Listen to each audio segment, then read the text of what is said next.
Assalamualaikum warahmatullahi wabarakatuh.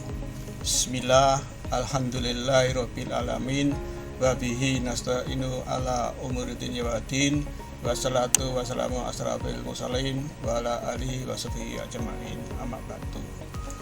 Marilah sejenak kita panjatkan puji syukur kehadirat Allah Subhanahu wa taala bahwa pada hari ini kita semua diberikan kesehatan. Limpahan rahmat semoga tetap tercurahkan kepada junjungan Nabi Muhammad SAW berserta keluarganya dan sahabatnya, termasuk kita semua.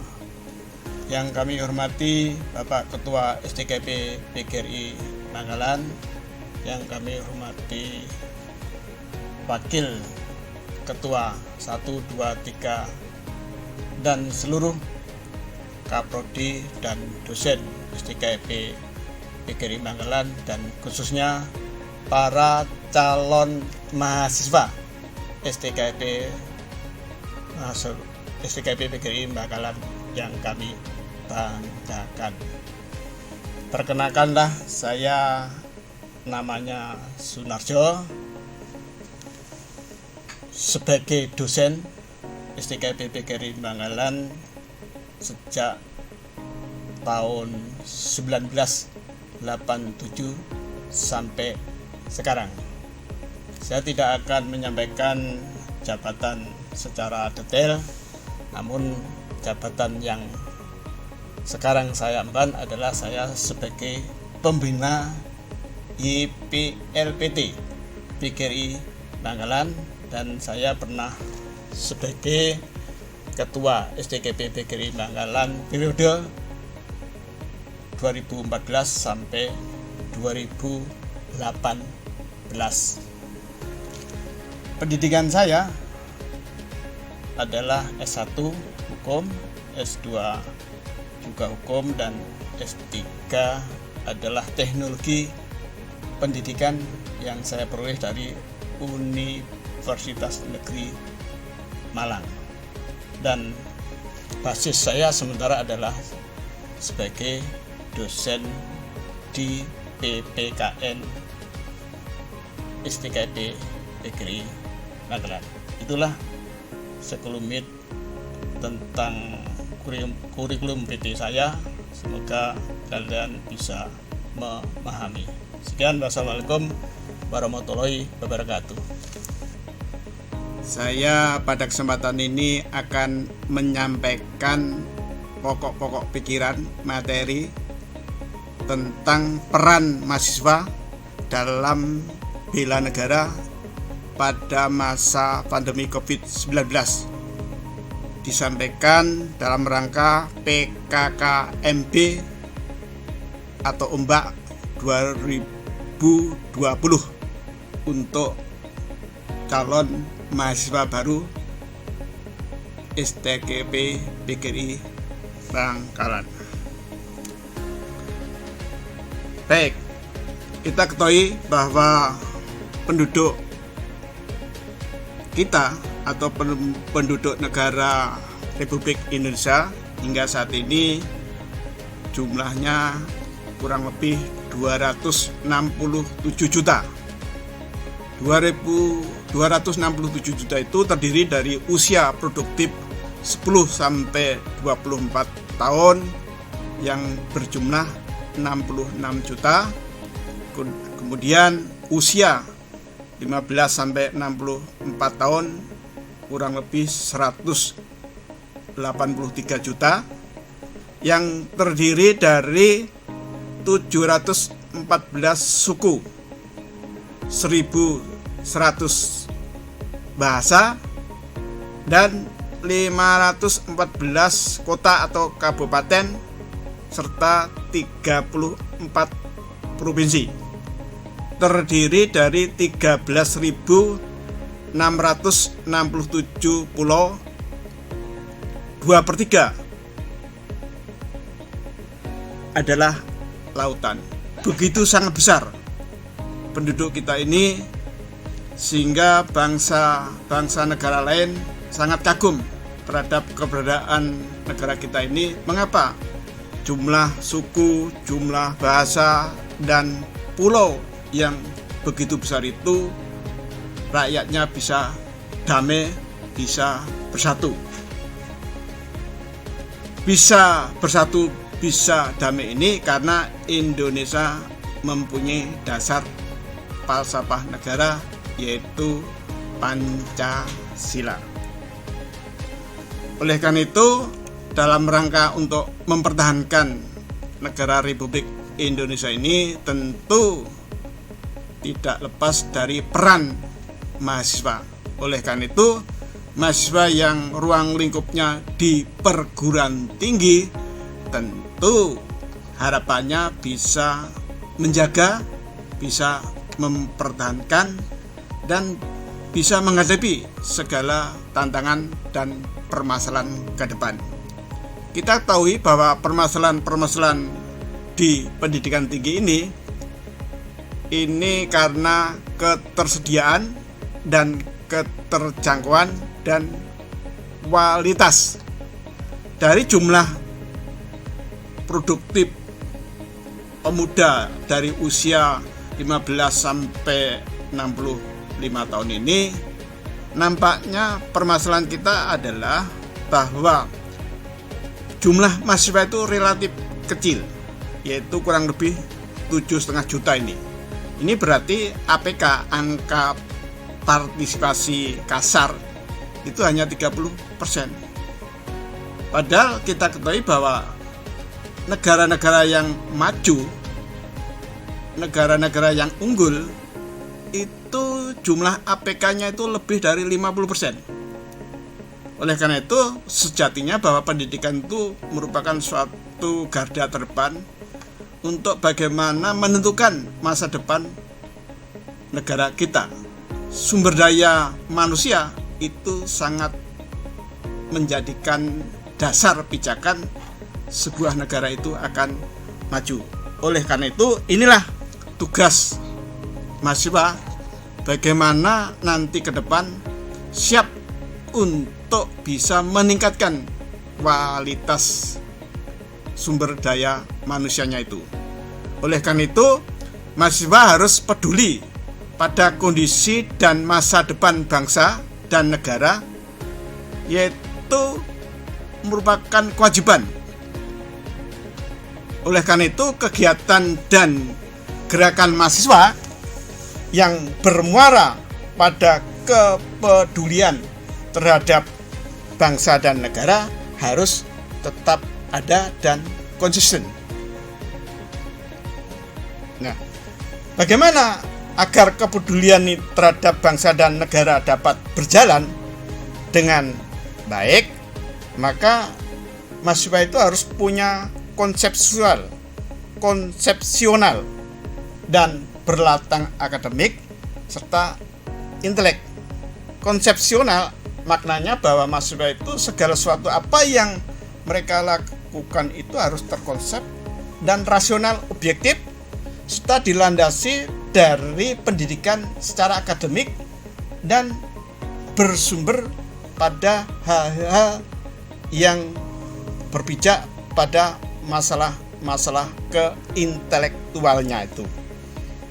Nah, oleh karena itu, dengan perkembangan situasi bangsa dan negara yang kita ketahui bahwa kita ini sedang bersaing pada era global, maka perebutan sumber daya alam dan pelaksanaan otonomi daerah serta dinamika yang cepat pada masa itu sendiri diperlukan program-program yang baru dalam rangka pembinaan dan pemberdayaan bidang kemahasiswaan. Oleh karena itu, perlu kreativitas bagi mahasiswa. Nah, sehingga dengan kreativitas ini maka akan dihasilkan mahasiswa yang tangguh, yang mempunyai keoptimisan dan akan mencapai kesuksesan. Jadi kalau kita analoginya bahwa segala suatu permasalahan itu pasti akan selesai. Ibarat badai pasti berlalu. Kemudian badai pasti berlalu, badai pasti berlalu.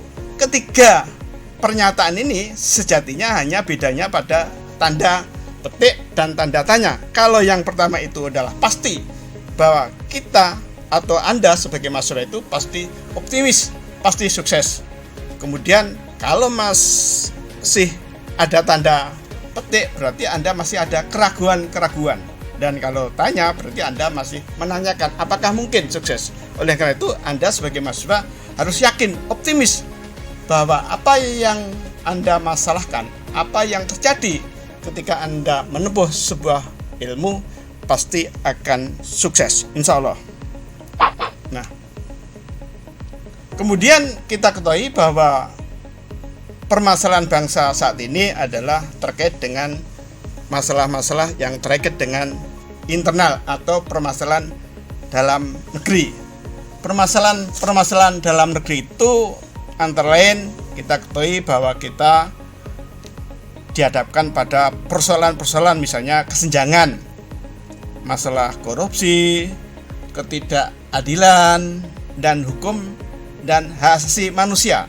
Jadi kita masih melihat di sebuah mass media, di TV, itu masih ada saja orang-orang yang dipercaya oleh negara tetapi melakukan korupsi. Kemudian juga masalah dalam negeri itu adalah masalah separatisme, yaitu pengingkaran terhadap Negara Kesatuan Republik Indonesia. Kemudian juga masalah penafsiran keliru atas otonomi daerah. Kita ketahui bahwa dengan era reformasi ini bahwa pejabat-pejabat daerah, bupati dan wali kota ini sekarang dipilih secara langsung, sehingga banyak penafsiran seolah-olah pemilihan bupati kemudian wali kota ini menimbulkan kemunculan hal-hal yang tidak sinkronasi dengan pemerintah pusat. Nah, inilah perlu untuk dikaji kembali tentang pemberian otonomi daerah tadi itu. Nah, oleh karena itu dalam rangka upaya untuk mengatasi inilah tugas daripada mahasiswa atau peran mahasiswa bagaimana menghadapi tantangan-tantangan yang akan datang. Kemudian tantangan-tantangan yang sifatnya luar negeri, yaitu terkait dengan masalah sumber daya alam. Kita ketahui bahwa sumber daya alam kita ini adalah melimpah ruah. Kita harus bersyukur bahwa sumber daya alam kita ini sangat subur, sangat makmur sekali. Hanya tinggal bagaimana kita cara pengelolaan. Nah, inilah yang diperlukan bagi calon-calon mahasiswa baru kelak, bahwa sumber daya alam manusia itu harus kita kelola sendiri itu bagaimana. Nah, oleh karena itu salah satu kuncinya adalah meningkatkan sumber daya manusia tadi itu. Tanpa itu kita masih tergantung pada sumber daya manusia luar negeri. Kemudian yang terkait dengan globalisasi. Nah, inilah kita suka atau tidak suka, tentu kita tidak akan bisa mengelak terhadap era globalisasi ini yang sudah kita ketahui dengan kita cepat untuk memperoleh sebuah informasi. Kemudian tren tentang pecahnya negara. Jadi banyak negara-negara seperti Rusia dulu pernah pecah atau sekarang sudah pecah menjadi beberapa negara. Kemudian juga campur tangan asing. Jadi kita harapkan negara kita ini tidak akan dicampuri oleh negara-negara asing. Dan yang sekarang adalah tren adalah adanya terorisme. Ini mungkin tadi sudah banyak hal yang tentang dikaitkan dengan masalah radikalisme oleh pemateri yang pertama. Oleh karena itu, yang perlu kita waspadai adalah konflik antar masyarakat. Di mass media, di televisi, kemarin kita dihadapkan pada pertentangan antar warga. Ini sudah sangat prihatin sekali. Oleh karena itu, bagaimana negara itu akan hadir? Tidak mampukah sebagian bangsa menghentikan konflik? Bangsa ini menunggu peran pemikiran para mahasiswa atau para pemuda. Jadi kalian sebagai calon penerus bangsa ini, mohon untuk dipahami, mohon untuk disadari. Berilah contoh pada masyarakat yang notabene pendidikannya itu tidak sampai di jenjang pendidikan tinggi. Tentu tidak boleh mahasiswa itu justru memberi contoh. Segala suatu permasalahan itu langsung dilakukan dengan cara kekerasan, itu tidak boleh. Segala suatu masalah harus dihadapi dengan tenang, dengan kondusif. Nah, ini semuanya itu karena masih ditemukan wawasan kebangsaan itu masih belum dimaknai secara baik oleh para generasi muda. Oleh karena itu, perlu adanya nasionalisme, kemudian wawasan kebangsaan yang makin menipis harus segera diatasi, juga upaya penegakan hukum dan pemberantasan korupsi harus ditingkatkan.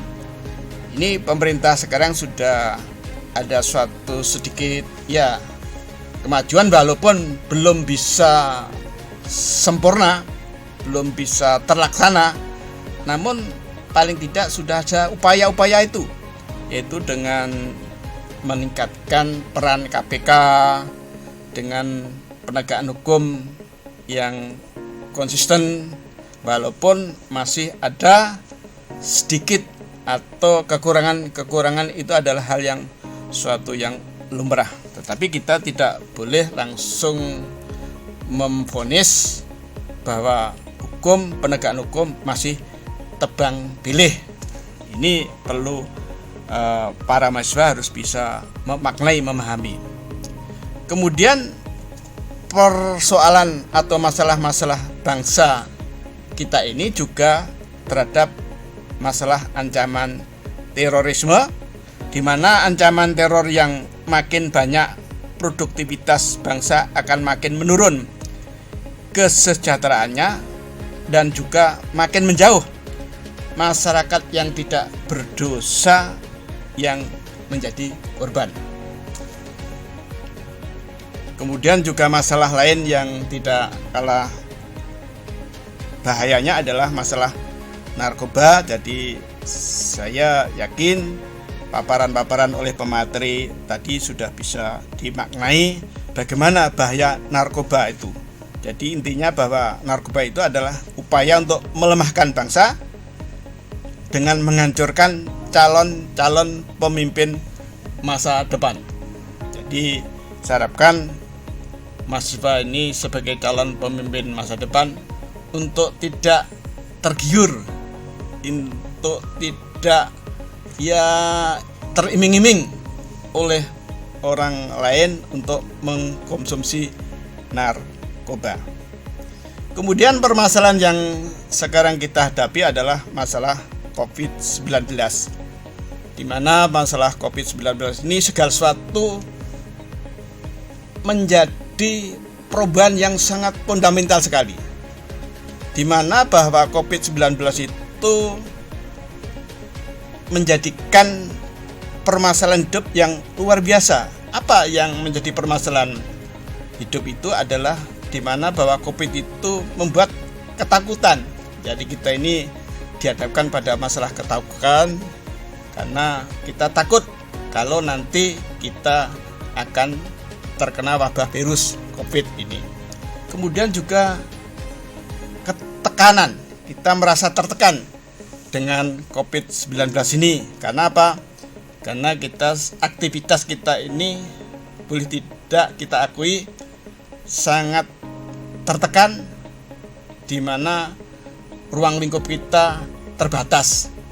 Suatu contoh yang mestinya PKKBM ini dilaksanakan secara tatap muka di kampus, tapi kali ini dilaksanakan dengan virtual. Jadi kita secara langsung belum tahu siapa temannya, siapa dosennya, tetapi insya Allah mudah-mudahan wabah COVID-19 ini segera hilang, segera lenyap dari negara Indonesia, dan semua negara ini juga mengalami yang sama, tidak hanya Indonesia. Kemudian ketidakkepastian, jadi kita sering ditanya oleh mahasiswa, Pak, kapan Pak kita harus masuk kuliah? Nah, karena masalahnya adalah masalah pandemi COVID-19 itu tidak ada atau belum bisa diprediksi kapan bisa hilang, bisa sembuh. Ini nunggu dari vaksin COVID-19 yang sekarang sedang diproduksi. Insya Allah awal 2021. Juga merasa jenuh. Nah, jenuh ya, saudara nanti akan menerima kuliah di rumah melalui daring. Tentu bagaimanapun juga kalau di rumah terus ya jenuh. Kemudian kekalutan, ya serba kalut bahwa kehidupan kita ini dan seterusnya, sehingga COVID-19 ini ya kita harus hati-hati untuk senantiasa jaga jarak, patuhilah protokol kesehatan, jangan lupa saudara-saudara selalu bermasker. Jadi kebetulan saya tidak berhadapan dengan Anda, masker itu saya lepas. Nanti kalau saya berhadapan dengan Anda, masker itu kemana-mana saya pakai. Inilah yang dalam rangka untuk mencegah penularan pandemi COVID-19 ini. Nah, permasalahan-permasalahan ini tentu tidak ada sesuatu yang tidak dipecahkan. Pasti ada. Apa permasalahan-permasalahan yang atau pemecahan-pemecahan masalah ini? Yaitu dengan modelnya, satu, melalui inovasi pendidikan, kemudian kesadaran berbangsa dan bernegara, kesadaran bela negara, dan revolusi mental.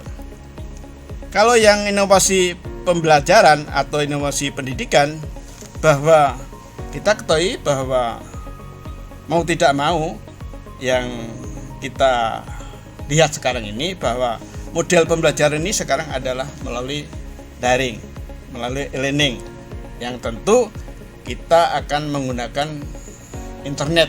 Nah, kalau udah internet itu akan imbasnya pada masalah paket. Nah, ini sedang diadakan suatu pengajaan atau oleh pemerintah bahwa nanti mahasiswa itu akan mendapat bantuan daripada pemerintah untuk mendapatkan pulsa tadi itu. Nah, pembelajaran daring ini memang pada saat normalnya dulu itu orang ya jarang melakukan, tetapi sekarang dengan kondisi COVID-19 ini mau tidak mau pembelajaran daring itu akan dilaksanakan.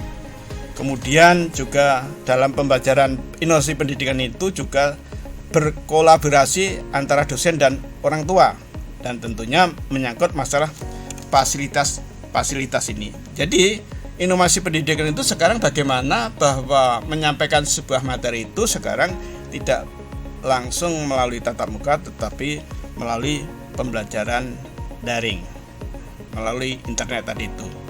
Yang kedua, pemecahan masalah yang terkait dengan masalah pemahaman nilai-nilai dasar Pancasila itu adalah melalui pendidikan.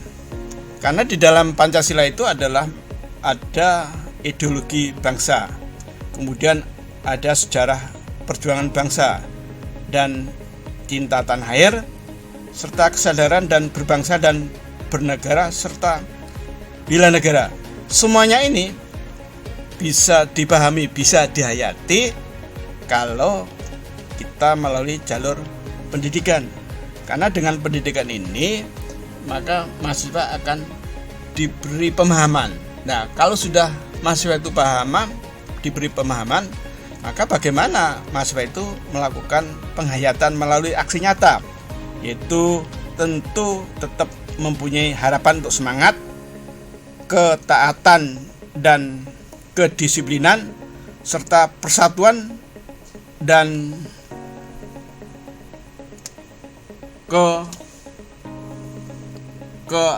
kreativitas serta inovasi. Ini yang aksi nyata yang akan dilakukan oleh para mahasiswa kita. Nah, dari permasalahan-permasalahan itu maka kita juga memahami tentang dinamika bangsa kita ini, bahwa dinamika bangsa kita ini ada dari konteks aspek demokrasi dan anarki. Kalau yang masalah demokrasi kita ketahui bahwa bingkai di dalamnya kita ini berinteraksi dengan ketentuan yang pilihan-pilihan. Jadi demokrasi itu memberikan suatu kebebasan bagaimana masyarakat atau mahasiswa itu untuk diberi semacam kebebasan yang kita ketahui bahwa sekarang ini dengan kebebasan berpendapat, kebebasan untuk menyampaikan aspirasi, ya kritik, itu adalah bentuk ruang demokrasi. Nah, kalau demokrasi itu sudah diberi ruang, oleh karena itu bagaimana supaya mahasiswa itu juga tidak melakukan kegiatan-kegiatan yang bersifat anarki, yaitu misalnya dengan masing-masing kelompok mengandalkan orientasinya sendiri, tidak toleran kelompok lain sebagai musuh. Nah, ini yang harus dihindari, karena dinamika bangsa ini sudah memberikan ruang demokrasi. Silakan kalau memang beda pendapat untuk menyampaikan dengan cara-cara yang demokratis. Nah, untuk mencapai seseorang itu demokratis maka perlu peran tokoh. Peran tokoh itu akan bisa dikatakan sebagai panutan manakala dalam kegiatannya adalah mereka profesional, kemudian menguasai iptek dan akhlak yang bermoral dan disiplin serta kepemimpinan, keteladanan, ulet, handal dan kreatif. Nah, tokoh inilah yang akan sebagai panutan, sehingga sebuah tokoh itu harus memenuhi kriteria yang dimaksud ini. Sehingga dengan ketokohan itu maka akan menghasilkan sebuah ketahanan suatu bangsa. Karena ketahanan bangsa ini tidak lepas dari teknologi, wawasan kebangsaan, juga akhlak dan moral, dan profesionalisme, serta ideologi bela negara, pembangunan, kewaspadaan, yang semuanya ini akan bisa menjadikan ketahanan sebuah bangsa itu akan tetap tangguh, tidak mudah tergoyahkan oleh hasutan khususnya dari negara lain. Nah, dari ketahanan untuk bisa memahami ketahanan nasional ini maka perlu wawasan kebangsaan. Wawasan kebangsaan itu diperlukan yaitu untuk menghadapi tantangan masa depan. Sehingga mahasiswa dalam menghadapi tantangan masa depan ini harus selalu memilah tentang masalah-masalah dalam negeri, dinamika dalam negeri dan dinamika luar negeri, yang semuanya itu perlu ada wawasan kebangsaan. Sebagai ciri insan Indonesia yang berwawasan kebangsaan, bahwa wadahnya adalah kemajemukan dan heterogenitas. Jadi kita ketahui bahwa kita ini adalah terdiri dari beberapa suku yang sudah saya sampaikan tadi, bahasa ini majemuk sekali. Sehingga itu merupakan dasar kita untuk selalu berwawasan kebangsaan. Dan spiritnya adalah perjuangan 1908 tentang Budi Utomo dan Sumpah Pemuda 1928 dan Proklamasi Kemerdekaan Republik Indonesia 1945. Dan bagaimana wawasan kebangsaan pada mahasiswa ini? Maka sebagai mahasiswa harus selalu meningkatkan wawasan kebangsaan sebagai penangkal terhadap penghancuran bangsa. Sehingga penangkal itu kita harus menghindari adanya penggunaan narkoba, kemudian juga menangkal adanya terorisme, kemudian juga adanya krisis sumber daya alam yang kita ketahui sumber daya alam itu ya tidak akan bisa tetap, pasti lama-kelamaan akan habis. Sehingga disinilah peran dari mahasiswa untuk menjadikan pelopor dalam meningkatkan wawasan kebangsaan. Nah, harapan pada semua komponen bangsa, maka masing-masing tokoh baik formal maupun informal, khususnya pemuda dan mahasiswa, mempunyai tugas yang berat untuk menyelamatkan bangsa ini hanya dengan bersatu tanpa melihat perbedaan baik itu suku, agama, ras, dan asal. Kita akan mampu menghadapi dinamika internal maupun eksternal. Jadi inilah bahwa kita harus tetap bersatu, itu merupakan dasar sebagai menghadapi tantangan-tantangan masa depan. Nah, kalau kita sudah memahami tentang apa itu wawasan kebangsaan, maka tentu ketahanan nasional itu harus kita tetap jaga.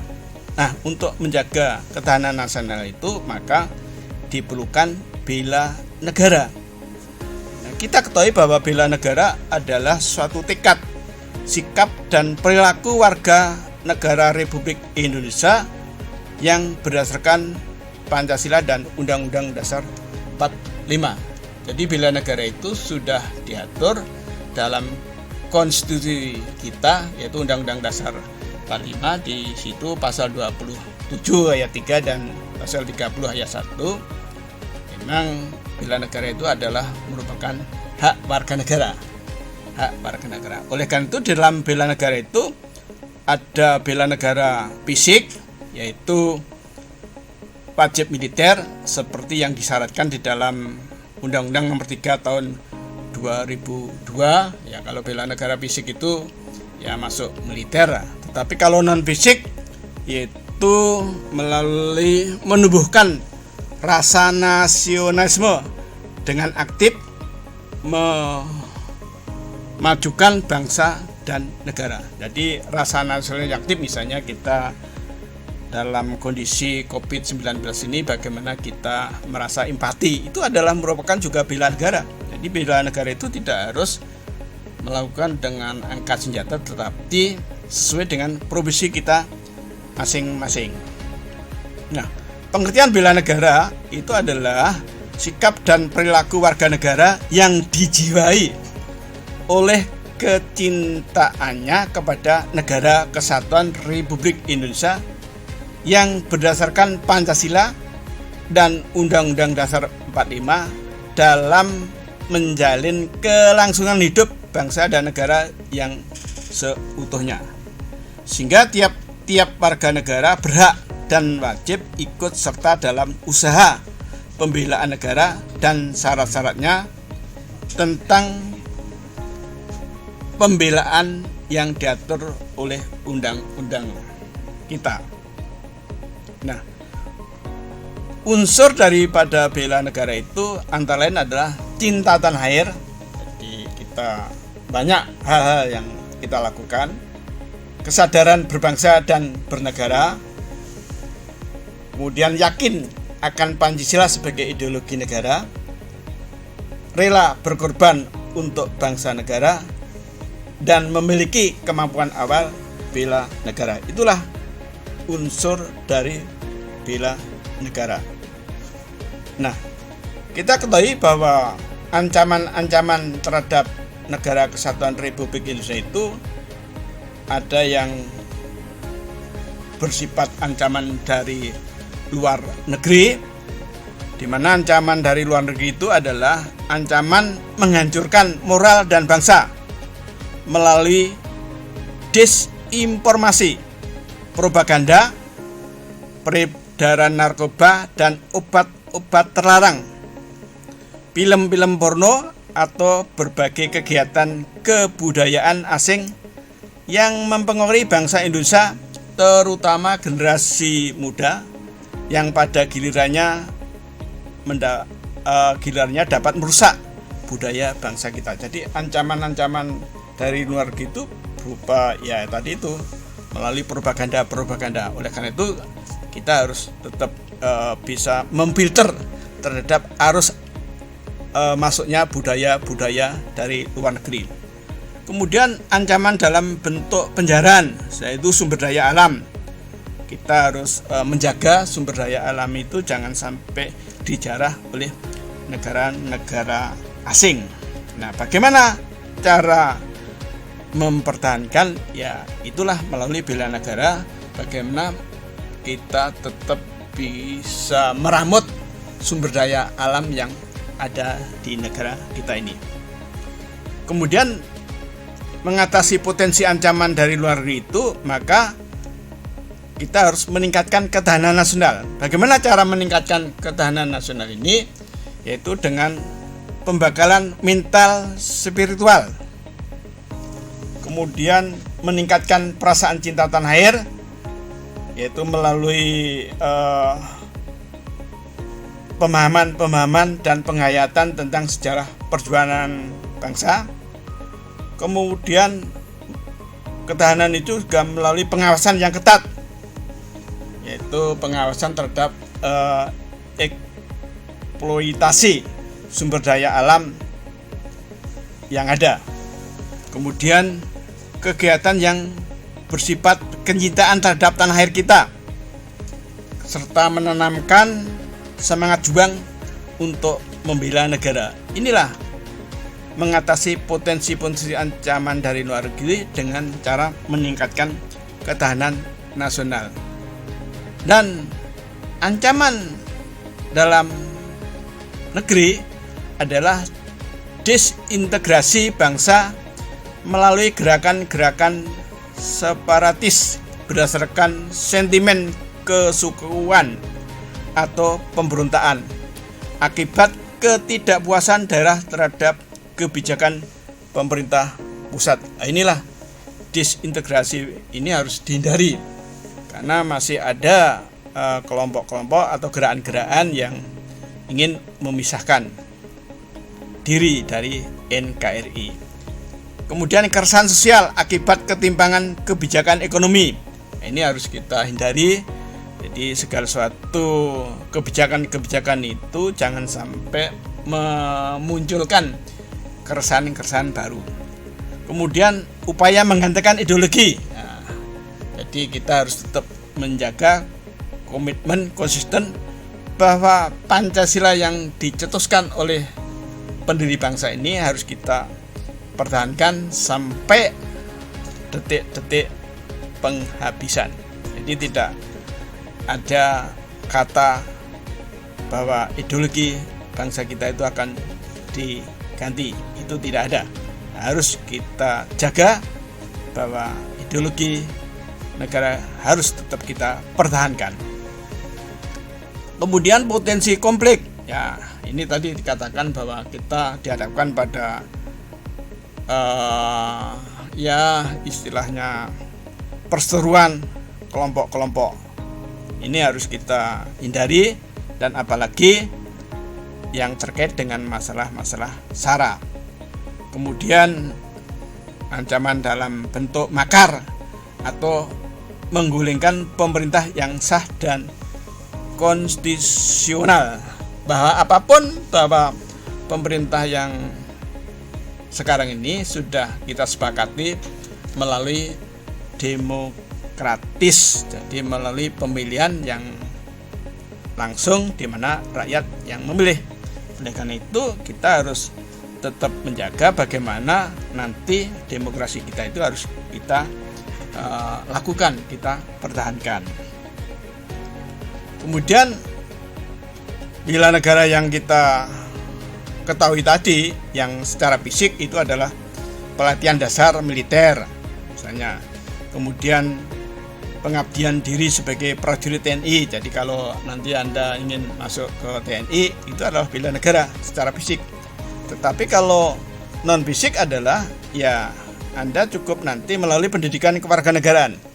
Jadi nanti saudara atau mahasiswa tadi nanti akan mendapatkan mata kuliah pendidikan kewarganegaraan, baik mahasiswa yang dari prodi bahasa Inggris, PPKN, bahasa Indonesia, PGSD, olahraga, matematika, dan ekonomi, bahwa materi kuliah pendidikan kewarganegaraan itu adalah wajib sesuai Undang-Undang Nomor 12 2012 tentang pendidikan tinggi, di mana bahwa perguruan tinggi wajib untuk memberi pendidikan mata kuliah pendidikan kewarganegaraan. Kemudian pengabdian sesuai dengan profesinya masing-masing. Ya, kalau Anda nanti sebagai guru, nah itulah bela negara. Jadi tidak harus mengangkat senjata, sesuai dengan profesi masing-masing. Kalau Anda nanti sebagai guru, ya Anda mengajar menjadi guru, itu adalah bela negara. Meningkatkan kesadaran berbangsa dan bernegara dengan cara menghargai perbedaan. Jadi perbedaan pendapat dan tidak memaksakan kehendak kepada orang lain.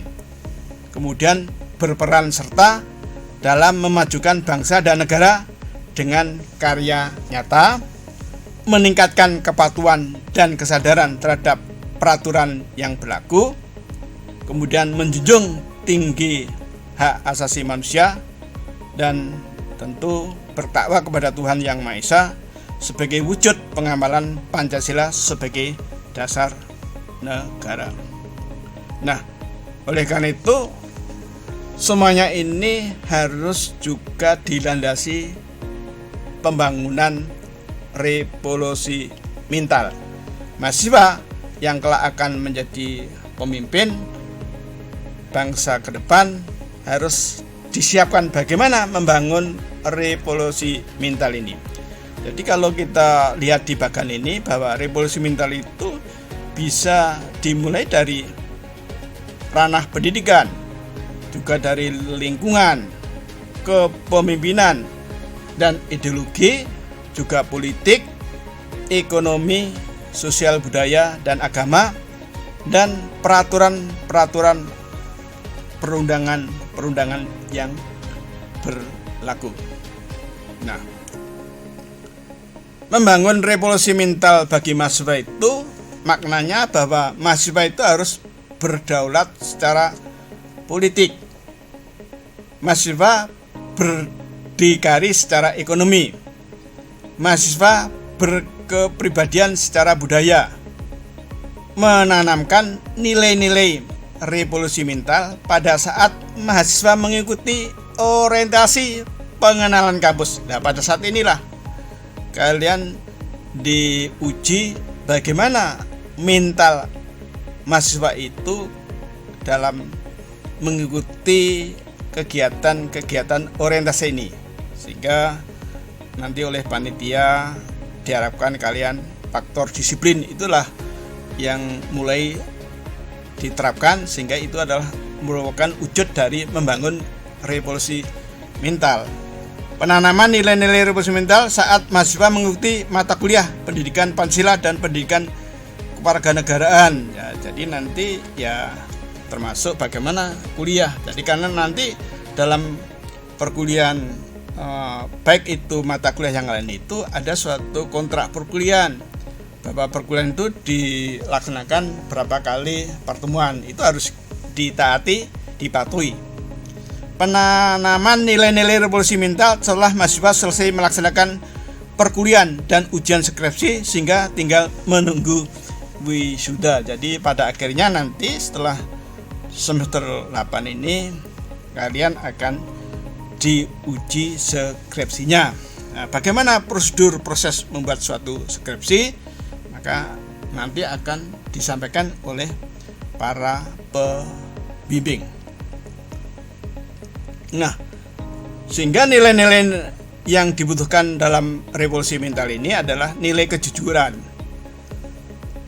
nilai kejuangan, nilai semangat, kebersamaan atau gotong royong, kepedulian atau solidaritas,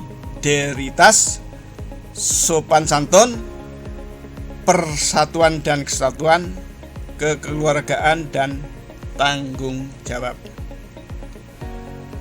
Pada akhirnya bahwa paparan ini akan mengambil suatu kesimpulan bahwa Pancasila sebagai perekat bangsa, wawasan kebangsaan itu merupakan terapi mental dan penangkal dunia maya. Pembangunan wawasan kebangsaan itu harus sabar dan tekun. Kepemimpinan faktor utama dan penting dalam menahkodai perjalanan suatu bangsa. Keanekaragaman anak bangsa harus dihormati. Persatuan bangsa harus terus diupayakan. Junjung tinggi martabat kehormatan bangsa, daya saing, dan tegakkan disiplin. Para mahasiswa harus tetap menjadi ujung tombak menghadapi dinamika internal dan eksternal dengan meningkatkan wawasan kebangsaan, lahirkan kembali napas kebangsaan. Semangat terus mahasiswa, dan semoga Anda sukses. Dan kita akhiri bahwa kunci keunggulan di era global ini antara lain kejujuran, kemudian